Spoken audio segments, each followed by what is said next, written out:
Hello and welcome to You So You. My name's Zoe and this is my channel about all the crafty bits and pieces that I get up to.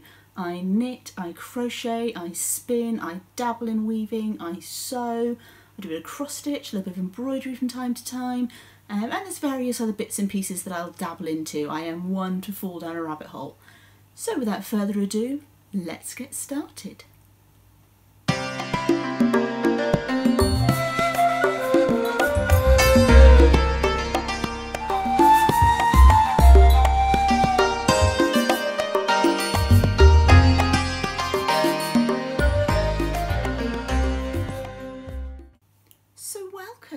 Welcome back to any returning viewers, and to any new viewers a very warm welcome to you. I know quite a few people have subscribed recently along with the spindle spinning videos that I've been doing to tie in with Mina and Grace's SMAL 2019.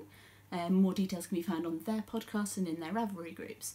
I'm not affiliated in any way with the SMAL, I'm just participating, and I had the spindle spinning videos planned anyway, so it seemed to be a good time to release them. They've been really popular, so I am planning a few more over the next couple of months, but possibly not in the next few weeks, and I will explain why towards the end of the video. So first of all, as always, let's start with what I am wearing. I am wearing a tunic dress type thing that I drafted from an existing item in my wardrobe. I followed some tutorials online through Creative Bug by Cal Patch several years ago. And this has got a lot of wear in that time. The fabric, I have no idea what it is, where it came from, I cannot remember. It's got some sort of stretch in it, it feels very sort of cotton jersey-ish, and it's quite light and quite drapey. So at the moment, that's very worthwhile. It is very muggy in the UK at the moment, so hot and sticky and icky, and that is why I don't have my studio lights up today, so hopefully the lighting won't be too terrible for you. It's also why I don't have any makeup on, as in muggy weather makeup just doesn't stick around too long, and I didn't really fancy having mascara down my face. So hopefully everything's okay for you viewing wise. I have turned the fan off, so hopefully the noise will be fine. I don't know if the window's open. It's actually cooler inside than it is outside. Okay, so moving on to the crafty business and crafty updates and news and what have you. Before I get into my whips and FOs and that kind of thing, I do want to address what's been going on in the community online. I've briefly commented on this previously, but only very, very briefly, and I have put a few Instagram posts up related to it. I've also written a blog post over on yousou.com, which I will link up here, with my thoughts in a sort of editorial style about Ravelry's recent announcement. I wrote the post after their first announcement, actually published it just moments before they released their second announcement, which I am pleased to say actually builds on the first one in a positive direction. So to be clear to all of you new viewers, I am very open to all members of the community coming along to this channel. This is a safe space, or at least I hope it will be a safe space. I do have a group over on Ravelry that you are welcome to come and join. There's not a huge amount going on in there at the moment, but that's largely because there's not a huge amount of people in the group. And the reason for that being that a lot of my early subscribers came through sewing rather than knitting and spinning and weaving, so not using Ravelry so much. I am fully behind Ravelry's approach to tackling hate on their platform. It is a large and complex and important thing to deal with. We are unpicking people's prejudices, we are unpicking people's privilege, and that is going to take time, and there is going to be pushback. There is going to be people lashing out and cross and angry about it. It was the same with the abolition movement. It was the same with women's rights and the rise of feminism in sort of the 60s and the 70s. It was the same with the suffragette movement in the early 20th century. Whenever people are driving for a massive change, not everybody's going to be happy about it. There is going to be a lot of anger about it. That's not welcome in my space. You are coming into my home, my living room. You will be polite and you will be supportive of each other. If you aren't, I will delete comments when I work out how to. I'm not quite sure how to do it on YouTube yet, but I believe I can set them up so that I check them before they go down, so there shouldn't be those sorts of comments appearing on YouTube. I'm still learning how to do it on Instagram, but again, there is a way that I am aware of to do it. Fortunately, I haven't had to do it yet, which is why I'm a little bit wishy-washy and uncertain sounding about how to do it. It's not that the facilities aren't there, it's not that I'm not aware of them, it's that you guys have been so lovely and fantastic that I've not needed to. So I haven't actually used them yet. I'm hoping to be able to stay as wishy-washy and vague about how it's done, because I'm hoping that I'm never going to need it. That being said, I am keeping an eye on things. I am also getting involved with commenting on things a bit more online. It's not something that I've historically done very much, because I tend to find that I'm more effective face-to-face talking to people. So for those of you who've been following me for early on, please don't take my lack of comments online as anything other than supporting the cause. I have been working offline. I've been talking to people face-to-face in groups that I'm involved in locally, and taking that kind of approach to doing things. Online is edited. We don't show all of our lives online. Just know that if you are a person of a different background to myself, that I see you, I support you, you are welcome here. Now, hopefully that wasn't too rambly, and hopefully it made some sort of sense. I don't think there's much more for me to say on that point at this time, other than anybody who believes that politics has no place in craft, look at your history. Look at American history, look at Indian history. Crafters have always been involved in politics in a conscious, deliberate and purposeful way. And even if you're not, you pay taxes, you get healthcare, you use public transport, you go to the shops and buy goods that have been imported. You'll have people in your state or your county that have come from other places. That's all politics. There is nothing in life that is not impacted by politics. So if anybody ever tells you to just get back to the knitting, by talking about these issues, you are. You are getting back to the knitting, because knitting is politics. Breathing is politics to a point. You exist in society, you don't exist in a bubble. Therefore you are impacted by politics, and you have every right to speak up and speak out if you choose to. Okay, so seriousness over. Let's get back to some craftiness. Loudly and with purpose and with political directives, because we have a mandate to do so. We are the people. Oh my goodness, that sounded very socialist. Nothing against socialists, I just don't identify with a particular political party. I'm small p politics, not party politics. So, what have I been working on? First up, let's have a sewing whip. I am very, very behind on my sewing projects at the moment, and I'll explain why again towards the end of the video in my sort of life update type section.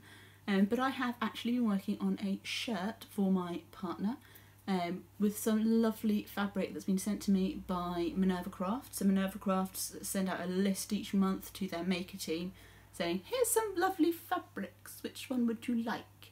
And you say, I quite like this one.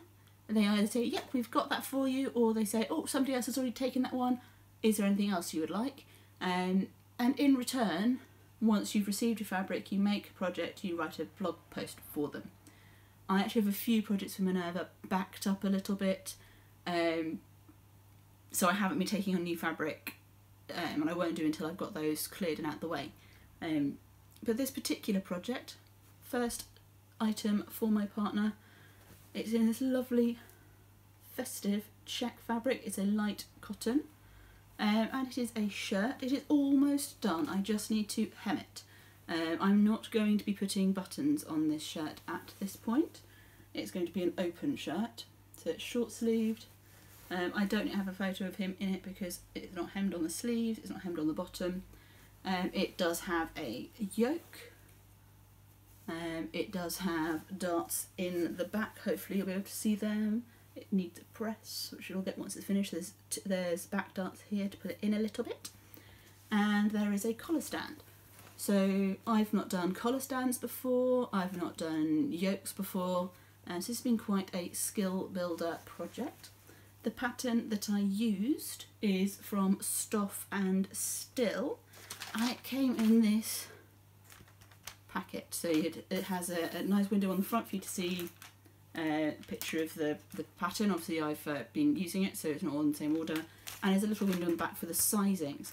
Now, Stoff and Still, they're a European company. They sell their patterns in single sizes, which I thought was a little bit odd when I ordered it, but the price was right. They're really affordable. I mean, amazingly affordable. They are under £5. At least this pattern was under £5. So when it arrived, it isn't on paper. It's on this fabric stuff. It's very similar to interfacing, to like stitching interfacing. So as soon as I opened it, I was like, huh, now I know why it's a one size only pattern.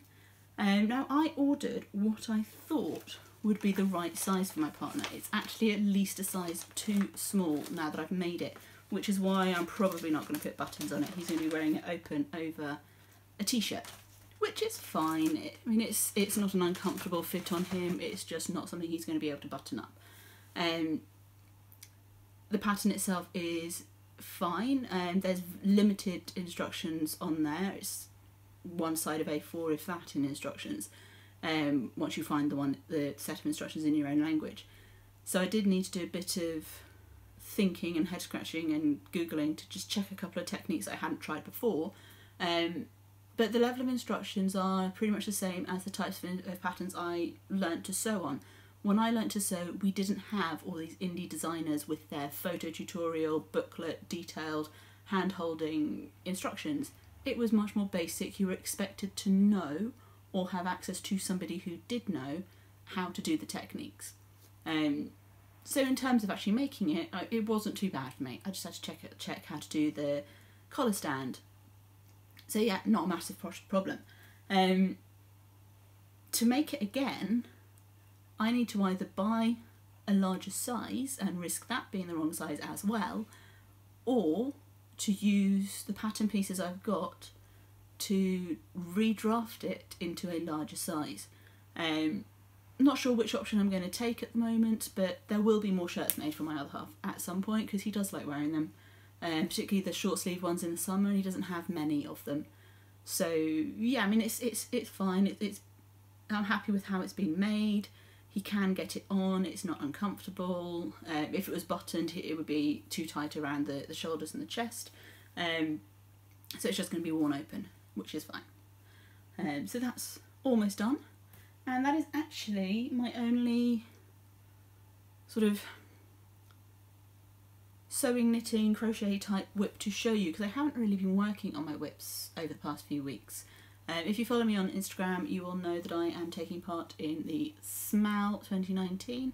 You'll also know that I've joined several teams for Tour de Fleece, which started this past weekend. So spinning has been a huge part of my crafting over the past few weeks. I have got some skeins to show you that are done. Most of them are soaked and set, so the twist has been set in them. One of them still needs to be soaked and set, but I'm going to wait till I've got some more of my Tour de Fleece skeins done and soak them together.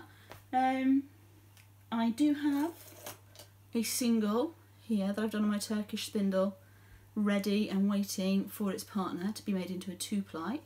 and I already have the fibre made up into little nests for that. If you go back and watch my basic spindle spinning series, the first video will show you me prepping the same fibre from a different bump for a skein that's already completed and spinning it on a top whirl drop spindle. I have now moved on to spinning much more with my Turkish spindle, and I'm loving that. It spins beautifully. I'm getting a nice consistent yarn on it, so yeah, I'm really pleased with that. I do still have 2 more bumps of that fibre to spin up. Hopefully I'll get that done before the end of July, before the end of Tour de Fleece. And I do have some more fibre on its way, which I'm hoping will arrive today. If it does, I will do a little video for you, either as a separate video, depending how long this one ends up being, or I will slot it in if this one's not too long. So, in terms of finished spinning related objects, I have got, first of all, 2 50-gram skeins done on my Turkish spindle. These were plied on my Turkish spindle as well. They are the same fibre, they are about a fingering weight. This one has been washed and set, this one has not. This one has 109 metres, this has 80 something metres. So my yardage is consistently getting longer for the same fibre. These weigh the same amount. It's going to be interesting knitting these up into a jumper because my skeins all seem to have different yardages. That may mean there's a significant variation in yarn weight. So I'm going to be dealing with that as I knit it up. I do have a plan in mind. It may mean that I'm not doing the pattern that I'd originally intended for my sweater spin, but I kind of worked out quite early on that I was unlikely to get the yardage for that with the thickness of the yarn for my first skein and for this skein. So yeah, I have a plan. I'm more on that once I get everything spun up and ready to go, and I'm about ready to cast on, then I'll give you a bit more details. I also have this merino silk that I have spun up. Again, it's around about a fingering, sportish, possibly a little bit of DK thick and thinnish in there. This was done on a top whirl drop spindle. I will obviously link to my project pages for my hand spun skeins, so you can get all the details there. The fibre for this and the fibre for these is from Freya Jones Fibre Crafts in Stoke Mandeville, which is my local spinning and weaving shop. She is on Instagram, so feel free to look her up. I also have one more skein to show you that I've spun in the past few weeks. This has again been set and soaked and set. It's again a fingering to DK-ish, bit of varying thickness in this one, but this is my Cat and Sparrow. If I just turn that around so you can see the label, my Cat and Sparrow fibre in the dark Sansa colourway, and this was spun on my Turkish spindle and plied on a top whirl drop spindle, and I'm really pleased with how it's come out. It's a lot tweedier, for want of a better word. It's not got neps and stuff in it, but the colouring is sort of a bit more heathered than I thought it might, but that is absolutely fine. So yeah, so that's my last completed spinning skein. Hopefully towards the beginning of August I'll be able to get it back on and show you what I've achieved through Tour de Fleece. And the next spinning related finished object, which is also a knitting finished object, which is why I'm doing it at the end of the spinning, ready, and I'm going to do the knitting finished objects straight afterwards. And this is a little shawlette, a tiny shawlette, out of some of my hand spun. So I have used the kind of Aran-ish weight yarn that I spun up from Rolags earlier in the year. I spun them up around about Easter. They're both from the same seller, and I will put their name on the screen for you. The red was in a, I believe it was a ruby colourway, and the green is lemon and lime. So these were my first Rolags that I spun up, and I've knitted it up using the hand spun boomerang shawl recipe, which is basically a 2-row repeat, and you keep going till you run out of yarn. Amazing.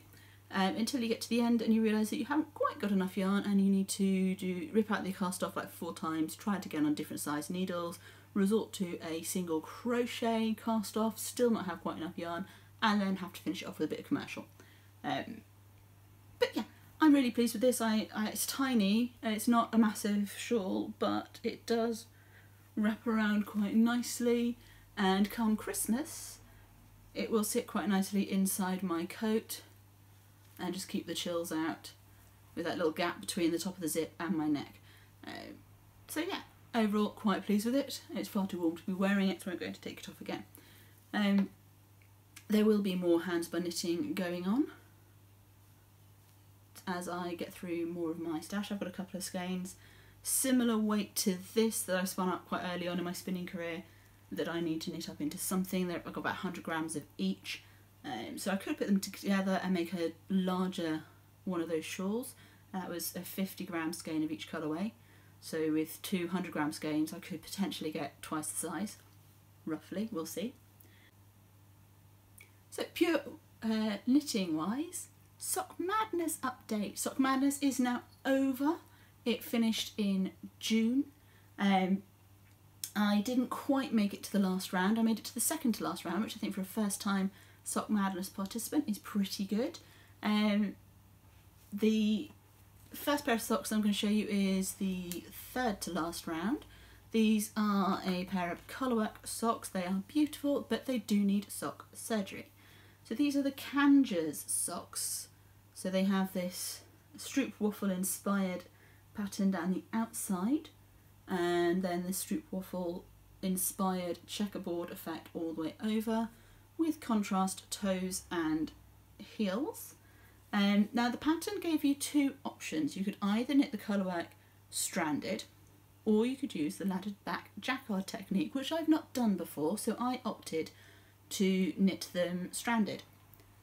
I think I should have done the ladder back jacquard, because from what I gather, from looking it up afterwards, it's stretchier than stranded. Now these are top down socks, so the problem I've got is this section. It's far too tight. It's got nowhere near enough give. I cannot get it on. This section is much looser. So this section I think would be fine, and judging by people who have been able to get the socks on, the calves are snug, the feet are too loose. So I think if I'd have used ladderback jacquard, I would have been fine. What I am thinking of doing is cutting down where the jog is in the round. Is that the jog? Yeah, that is the jog. So there's like a line here. It's not a full-on jog, it's like a 1 row out, so it's not a massive deal with the way the pattern goes, so not get massively visible. But I'm thinking of cutting down here, possibly picking up a little bit across the top of the heel, and just adding in a little bit more fabric in here, a few rows going sort of in the opposite direction to the rest of it, maybe a couple of rows on the top of the heel here, just to give it a bit more room and see if it'll fit on. I cannot think of anybody who these would work for, and I can't see me unravelling them and starting again. If it was toe up, I possibly would have ripped back and tried again, but I would have been able to work it out a lot sooner than after I'd finished the socks. And if I wasn't under time pressure doing it for Sock Madness as well. They are pretty, they are lovely, and yeah, I will probably knit them again using the different technique once I've had a go at it and worked it out. But I'm going to see if I can make these work. It's no great loss if they don't, because they don't fit. They're not going to fit anybody. Nobody's foot is going to get through a calf, even if they've got skinny calves compared to their feet. If you can't get your foot through the calf, they're not going to fit. If your foot fits through the calf, then the foot of the sock's going to be way too big for you. I mean, I suppose I could rip back the toe and the foot smaller for somebody, but I'm going to try a new skill and see if I can do some sock surgery and make them work. It's all about the learning. So that's those. It is a lovely pattern. I just should have listened to the pattern a little bit more closely and used the other technique. But there we go. Now, I did find with Sock Madness that I was averaging 4 days for a pair of socks. Pattern pair of socks, coloured socks, textured socks, all of that sort of stuff. The socks that knocked me out, the semi-final socks, they're slow. They're really slow. They're lovely. They're a really incredible pattern. I knitted them in the largest size rather than the qualifying size because I wanted to be able to wear them.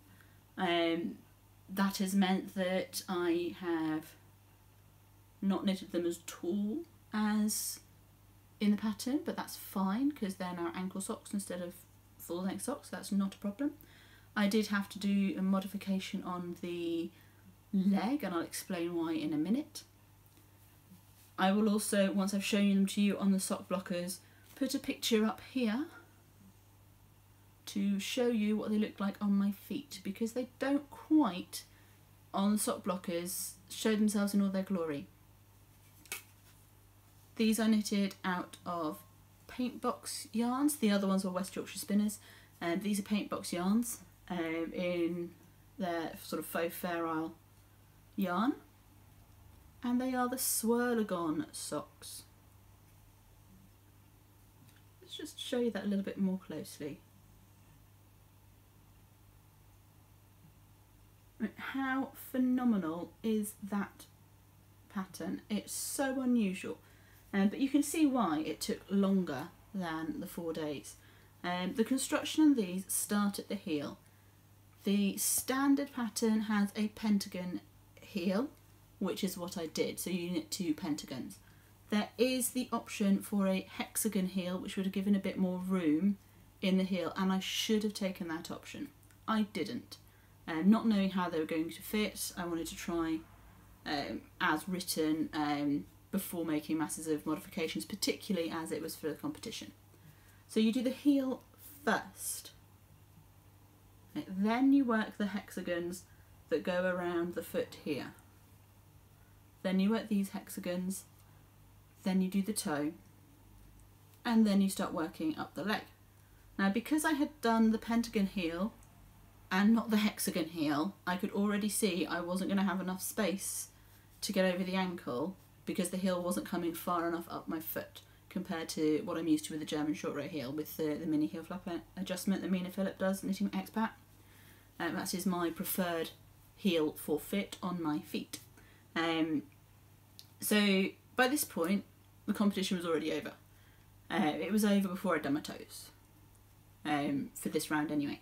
So I modified this round. I have done larger hexagons. I added 2 stitches onto each side of the hexagon to make larger hexagons to give me that bit of room back that I was missing from not doing the hexagons here. Quite early on I worked out I wasn't going to have enough yarn to do another round of hexagons. I do have yarn left, just not enough to do 3 more hexagons. So I did 1 round and then went into the ribbing. I did the ribbing slightly shorter than written in the pattern, just for balance, because my socks are shorter. So yeah, I didn't want a massive bit of ribbing. And actually when they're on, you do sort of start to see the shape around the cuff. It's not as straight across the leg cuff, so actually as ankle socks they're quite pretty. And as I say, I will put a picture up here at some point so you can see them on my feet. So that is all my works in progress, my spinning, my socks and all that sort of stuff, all out of the way. So yeah, I've not really worked on any of my long-term whips over the past few weeks. I do need to get some cleared off. My plan is to not cast on anything that isn't a design of my own until I've cleared off some of my whips. So I'm not going to start any new crochet until I finish my existing 2 crochet shawls. I'm not counting my 2 crochet blankets in this because it's getting to the summer. It might get hot, and I'm not doing big massive acrylic blankets in the heat of summer, which is why this one is still only just over halfway done. Here's half of my temperature blanket for 2018. I have reached about June, I believe, on that one. So I will keep ploughing away on that. This one's more likely to get done in the summer than my Veronica's Universe, Sophie's Universe, somebody's universe. It's beautiful. I'll put it on screen. And I'll put a picture up. I haven't got a current picture of that project because it's huge, but I'll put up an earlier picture of the beginnings of the progress on it for you to see. But they're my 2 big crochet blankets, so I can't see them getting worked on much before kind of September unless we have a rubbish summer. I haven't done very much on my cross stitch. I've done a tiny bit, but not really enough to show any progress. So I'm not going to start any more embroidery or cross stitch until that's done. I'm not going to start any more crochet until my 2 shawls are done. Knitting wise, I have got on the go an Oracle shawl that I started last year and haven't done very much on. I've got a Parisian Dreams sweater. I've got a lace top that I need to get working on. And that's just the one. Oh, I've got some colourwork mittens. I've probably got some other forgotten whips in a cupboard somewhere that may well turn up in the next couple of weeks, and again, I'll get into why in a minute. And I've also got 2 designs that I want to get going. So until I have cleared off some of that, I'm not going to be casting on new things, bar maybe socks. So I've got something for travel knitting because I am going to be going on a bit of a journey towards the end of the month. So now we're getting into life updatey type things. Okay, so getting into why I haven't been working on my whips very much recently. We're having to move. Now, we weren't planning on moving just yet. We were hoping to move when we were ready to move, maybe in a few months' time. But in the UK, when you rent a property, there is something called a Section 21 notice. And that is when the landlord wants to take vacant possession of his property back. Usually they either want to move back in or they are looking to sell the property.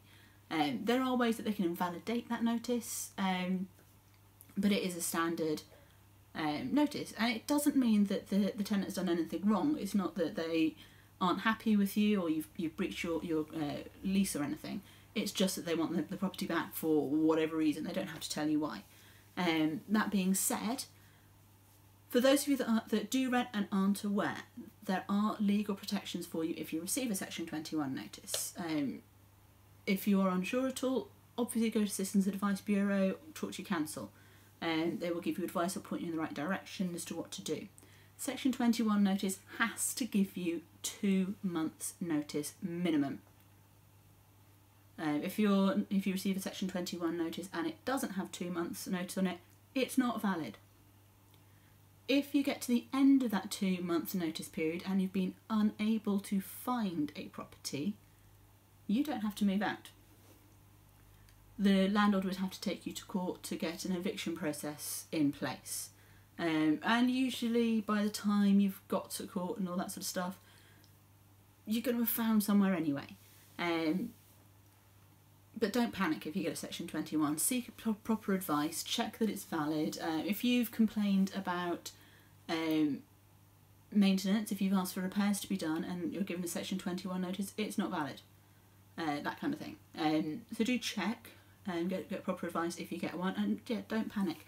You are legally entitled to stay in your home until you have somewhere else to go, up to the point where you get taken to court and the court then says, yep, eviction is going to happen, the bailiff people will be around on X date to take you out of your property. At that point, most councils in the UK will step in and help you out if you're eligible for council housing, council support. So the earlier you talk to them, the better. We've been lucky, we've been able to find a property. It's actually a larger property, so I'm going to be getting a craft room once we've sorted everything out and saved up for some furniture to go in it. Yay, craft room! I might even be able to start stashing because I'll have space to put stuff somewhere. But we'll see. I'm not totally sure that I'm going to do a massive stash anyway, because I think it would overwhelm me a little bit. We're going to have a garden. We're going to be right next to a National Trust property, and we're going to be quite close to my dad. So that's all good. It's £100 a month cheaper for an extra bedroom and a garden, which we don't have here. So overall, it's going to be good, but it is, by UK standards, quite far away.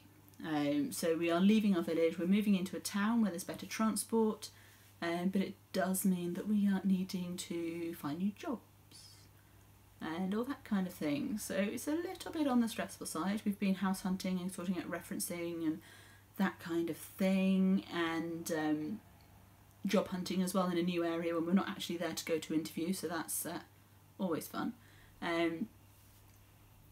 But yeah, it should be fine. And in the next couple of weeks we're going to be starting to pack up this house, getting ready to move. So there's a lot going on, and it does mean that I'm not going to be doing as much crafting. It also means that there might not be any videos on the channel for a few weeks, until I'm up in the new place and I've got internet back, because I'm not going to be able to upload videos on my mobile data. It's just not going to work. But we'll see. I might get something filmed in a sort of a vlog style to get up to in the meantime with the Tour de Fleece. But the best place to keep track of me whilst I'm in limbo, as it were, is going to be Instagram, because I do have the bandwidth and the mobile data to upload to Instagram. But videos might be a little bit longer to come. Regular scheduled programming should resume fairly shortly after we're up in the new place, but that depends on when BT get in to sort out our internet. So that's my life update really at the moment, and I suppose I ought to get back to all the logistics of moving. It's going to be great when we're there, but this stage of it is just a little bit tiresome. But yeah. So whilst I pack up, I may well be finding forgotten about whips to add to my pile of stuff to clear off before I cast off new things. Or cast on new things even. So yeah, that's me. I've still not had my delivery of fibre yet, so I will put a separate video up, hopefully at some point this week, with my fibre that's arrived for Tour de Fleece. It's a belated birthday present, because my birthday was at the beginning of June, but my other half and I are not very good at getting presents for each other on time. If my jumper that I gave him for his last birthday is anything to go by, he got that a month late. So I suppose it's only fair that I get mine a month late as well. But anyway, for now, I'm going to sign off. I'm going to get some admin done. I'm going to edit this video and upload it. And I will see you soon. So until then, bye-bye.